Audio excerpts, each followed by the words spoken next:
नमस्कार सांग माने जय जगन्नाथ गुड इवनिंग।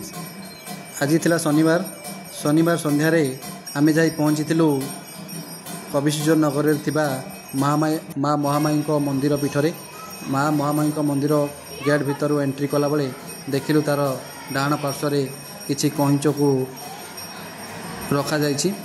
ता सहित माँ एठारे प्रत्येक शनिवार दिन बिना प्याज रसुण रे भोग मिलता है एवं आज शनिवार थिबारु एठाकू बहुत भक्त माँ पीठ को आसी दर्शन लाभ करछन्ति। आमे मध्य अति सुंदर भाव से दिन संध्यारे पहुँची माँ पीठरे अति दर्शन करूँ आ माँ दृश्य और मंदिर चमत्कारिता बहुत सुंदर लगुए। एठारे देखा आमको बहुत भल लगिला। ता सहित मंदिर कांतरे कुटा जाइथिबा विभिन्न प्रकार झोटी विभिन्न रंग बेरंगर चित्र माँ मंदिर बहुत भल लगुए। आज सते आमको आज बहुत गर्व लगुच गंजाम एक पवित्र पीठ माँ महामाई स्थान थिबारु। तेणु संध्या होइथिला सेते समय आरती चलतिला। ता सहित मंदिर पाखरे थिबा बरगछ मूले माँ पूजा अर्चना करा जाउथिला। यार दृश्य आम देखिलु।